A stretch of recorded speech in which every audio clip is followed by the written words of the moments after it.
In this video, I'll try 5 different soups from across the world and rank them from best to worst. Being iconic soups from their own countries, you might think they would all be good, but some had ingredients that I thought held them back. Despite that, I found one common factor for why I think they all became such classics. They all achieve balance. Some in ways I expected, and some in ways that really surprised me. And we'll begin with Ukraine's most iconic and now culturally endangered soup, Borscht. We'll start by twirling a beetroot and then cutting its top and tails off. We're doing this because, according to Chef Frank from Epicurious, it helps you peel a lot faster. I think the logic here is that it gives the peeler somewhere to start and finish, though that of course assumes that you don't suck at peeling in the first place. Anyway, after that's done, we'll cut them into chunks, wrap them in foil, and roast in the oven at 180 until they're tender. Next, with a pan on high heat, we'll sear 300 grams of beef. Here I've got these pieces of beef round that come quite conveniently with 6 flat sides to sear. When that's done, we'll move the beef into a saucepan and fill it with water. And to season, we'll throw in some extra dry aged bay leaves. Anyway, meat alone doesn't have enough MSG for me, so I'm gonna add extra flavor with this beef bouillon paste. The brand I'm using here even has 50% real beef stock, which is 100% more of any stock that I would have made from scratch. While we leave the beef to braise, we'll work on cutting the veggies. That'll be some onions, garlic, and carrots. But for the carrots, I'll grate them because it's way easier than dicing. Carrots have a cylindrical tapered shape, which makes it quite hard to dice quickly. It is, however, ideal for holding and grating, though you don't have to grip it like I do. Anyway, following that, we'll cut more veg, but this time into chunks because it's for boiling and eating at the end. At this point, the beetroots are done roasting, and the recipe says to grate them. Since I don't have desensitized chef fingers, I'm gonna use a kitchen towel to help me. It's okay, minor inconvenience, we'll just wash it and finish up the rest. So the actual cooking now is pretty quick because we've done so much prep already. We'll saute the diced onions and carrots and then add the garlic after. So I find that Western recipes always say to fry garlic at the end to avoid burning it, but Eastern recipes always say to fry in the beginning to develop aroma. But I realized the correct answer is to fry your garlic when you remember to put it in the pan. Anyway, after sauteing, we pour in the braising liquid, the remaining veggies, and adjust for acidity with some tomatoes. Then we throw in the cooked beef, the grated beetroot, and we can taste. I'm garnishing with sour cream since every Borscht recipe I find seems to make it mandatory.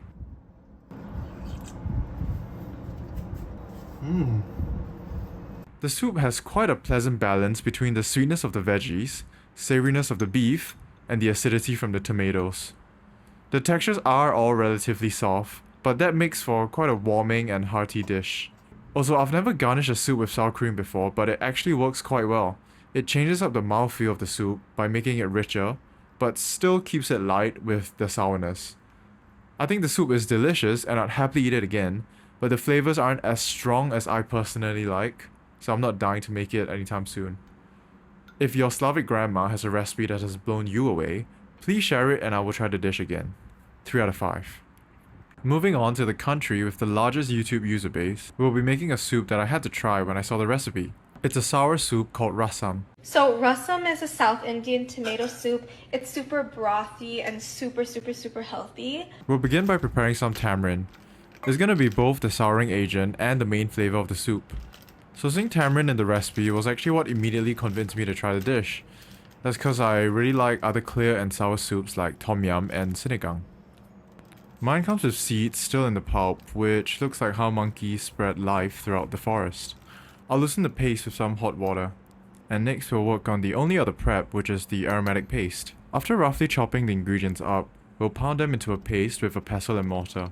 So it's my first time using curry leaves, and to describe how they smell and taste, I'd say it's a combination of slightly fresh and citrusy, with a clearly savoury smell, which I kind of like actually. After that we add cumin seeds and peppercorn. I only have ground pepper, so I'll use more since it's weaker. The recipe also calls for dried turmeric, but for the first time ever, I have the fresh version of the ingredient. I've kept it frozen, so I'll just grate some and put it aside. Next, we cut up some tomatoes and we can cook. Starting with some oil in a cute little clay pot, we'll add in the paste, but actually we'll need to fry the mustard seeds first, and then add the paste. Then goes in the turmeric, fry, and then add some chili powder, and once that's fragrant, we deglaze with the tamarind water, and then add the tomatoes, and once it's softened, we can eat.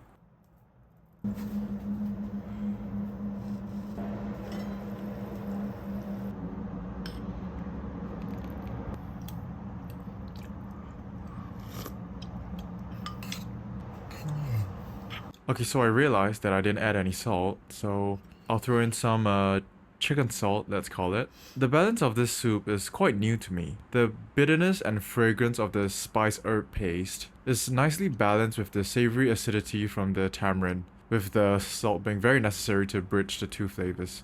I think it's a very clean and refreshing soup that feels quite nourishing and has a balance that I really like. On top of that, it's a quick recipe with very little prep and cook time.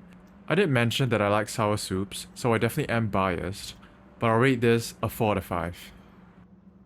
So on to the next soup, we'll be making a really old dish that dates back to Aztec cuisine. It's called Una sopa de tortilla muy tradicional. Here I've got some guajillo chilies that I'll prepare. So different recipes all say to use different types of Mexican chilies.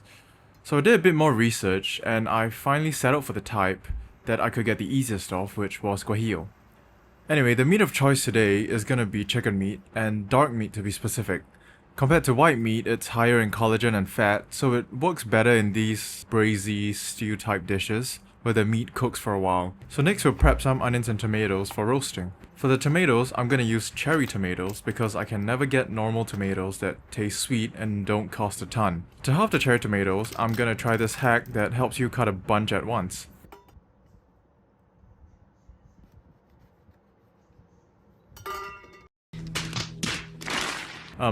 Okay, so if unlike me, you're actually capable of thinking beyond one step ahead, you'll realize that the bottom of the plates holding the tomatoes need to have a lip to hold them in while you cut. After that's done, we'll salt and oil the tomatoes and onions, and then broil them to get as much color as possible. Since I got chicken bones from using the drumsticks, I'll put them in the tray as well. So my oven isn't very strong, so it took me around 20 minutes to reach the point before things start to burn. At that stage, we'll take them out, then blend them with the soaked chilies and some of the liquid. Now that the braising liquid is prepped, we just have to chop some fresh chilies and garlic, and we can start cooking. We'll start by searing the chicken off first. Okay, so after this point, I don't have footage of the next few steps. I forgot to hit record. So it may look a little bit different, but we have crazy technology these days, thankfully. After the chicken is seared, we take it out and chop it up. And then we throw in the minced garlic and chili and then fry it for a bit. Once that's fragrant, we throw back in the chicken along with the blended up braising liquid and we're back. I also added the roasted chicken bones for more flavor as well as some chicken stock. So now the soup just needs to braise for a while so the chicken softens and so the flavors come together a bit more. Meanwhile, we'll work on the garnish. The recipe calls for queso fresco or panela cheese, both of which I cannot get, so I'm using paneer as a substitute recommended online. We'll also cut up some avocado. Lastly, I need to make some Mexican crema, which is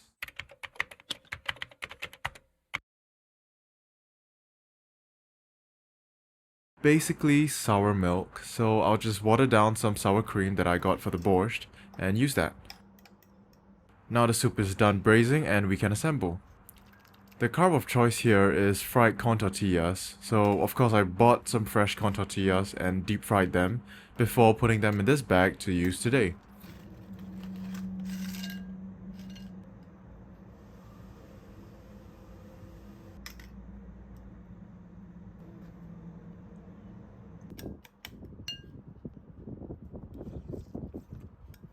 Okay, first impressions. Wow, I am blown away by how complex the guajillo chilies are and how much they elevate this soup. So thinking about it, this soup is essentially a basic tomato and meat soup, right? So it's already a balanced soup by itself. It's got umami, acidity, salt, sweetness, and a good mouthfeel. The chilies then bring a slightly fruity, kinda earthy flavor which really complement and enhances the overall flavor and fragrance of the dish. So to me, this familiar and simple tomato base has become a perfect canvas for the chilies to shine. Easy 5 out of 5. Moving on to the next, it's gonna be a Nigerian soup. If you know what this is, you'll know what we're gonna make next. It's called Egusi soup, with Egusi referring to these melon seeds. To get started, we'll blend them up to use later. The protein of choice is gonna be chicken drumettes today. I'll season them with grated garlic, tomato paste, chili powder, lemon juice, smoked salt, and black pepper. We'll rub the drumettes down with some oil and broil them just to get some good color on it. Next, similar to the tortilla soup, we'll blend up the soup base, which is also full of red stuff. Here it's bell peppers, tomatoes, and chilies. We'll throw in some garlic and ginger as well. Unlike the tortilla soup, however, the soup base here isn't roasted first, so I'm curious how that will affect the final flavor. Next, we'll prep some leafy greens. Here I'm just using spinach, which we'll cook up in the end. We'll also dice up some onions and garlic to saute in the beginning. Aside from the melon seeds, the other unique ingredients of this dish include dry crayfish powder and smoked dried fish, both of which I couldn't get, so I'm replacing them with dried shrimps, which I blended into a powder, and salted dried fish. Since the dried fish that I have isn't smoked, I'll season the dish throughout with smoked salt to try and replicate that flavor. The cooking for this dish is pretty simple. We'll start by sauteing the onions and garlic, and the various dried seafood. After that, we add in the soup base, and then we throw in the roasted drumettes and some chicken stock. After it's reduced a bit, we add in the melon seed paste, some water, and cook it out for a bit. Once the seeds have thickened the soup to more of a stew, we add in the spinach just to wilt and we can taste.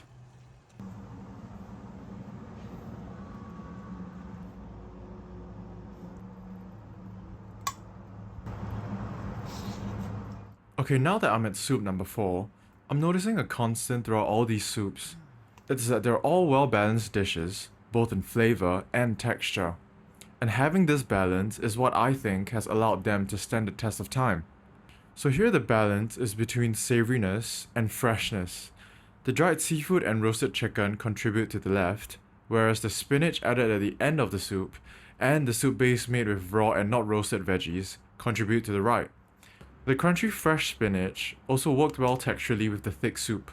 It's my first time thickening with melon seeds, and I find that they give the soup more body without making it more cloying. I have to say, the flavors are all amazing, except for one bit. My melon seeds, for whatever reason, have a slightly chalky aftertaste. I don't know if I should have cooked it out longer, or if maybe my seeds were wrong, or if that's just how they taste. Please tell me if you're familiar with this dish and know what's up. So I've had other Nigerian and African dishes before which have been 5 out of 5s, but with this, I think the chalkiness detracts from it as a whole, so I'll unfortunately give this soup a 2 out of 5. If I make this again, I'll try using pumpkin seeds since I know that those don't have that same chalkiness.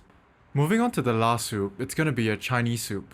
But unlike the previous ones, I'm not gonna refer to any recipes because I'm gonna show you my own. It's called sesame oil soup, but more accurately, it's a soup centered around 3 base ingredients: sesame oil, ginger, and Chinese cooking wine. So this soup is seen in Malaysia, where the protein of choice is clams, and Taiwan, where the protein of choice there is chicken. Here you can see my favorite food YouTuber, Mark Weens, clearly, enjoying it. The version I'll be making today is closer to the Malaysian version, where I'll use dried shrimps as my umami ingredient. We'll begin by preparing the aromatics. That'll be 1 thumb-sized piece of ginger, which I always thought was a weird unit of measurement. Anyway, we'll also dice up 2 elbows worth of garlic, and next we cut up 3 kneecaps worth of Chinese cabbages into large pieces. After that's done, we prep the dried shrimps, which is toasting and blending them up. And with that, our prep is done. To cook, we start with the toasted sesame oil in the pan on low heat. I do this so the oil doesn't burn or lose its aroma, which can happen since it's got a low smoke point.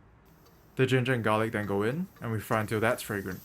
Then we add in the shrimp powder and fry that for a bit too. We do this to intensify the flavor and cook out any stale fishiness that it has. Next, we add in the Chinese cooking wine, which will give a lot of richness and depth to the soup. Then we add some fish sauce for seasoning, and I do it at this stage so it caramelizes a little as well. After that, we add in the water and the cabbage, as well as some chicken stock too. And once the cabbage softens, we can taste.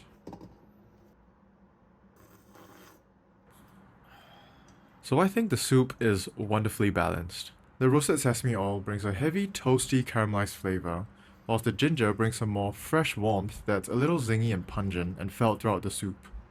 The Chinese cooking wine then underpins it all by providing a depth of flavor that only alcohol has, similar to using wine or spirits in sauces. It's both deep and slightly bitter, but in a rich way that matches and supports the strong flavors of the other two ingredients. This soup base comes together really quick. It's flavorful enough to be a vehicle for any veggies or meat I want to get in my body. With its excellent effort to reward ratio, this soup is an easy 5 out of 5.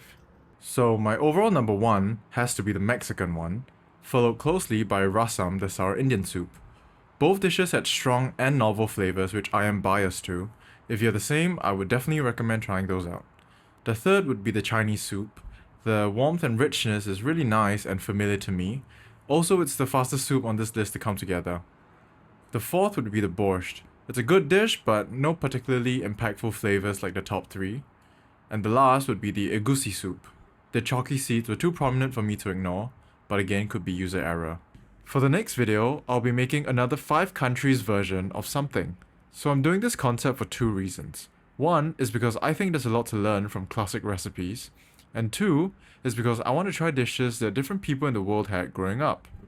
With that said, in the next video, I'll be trying 5 rice dishes from across the world, and I'm very excited for that one.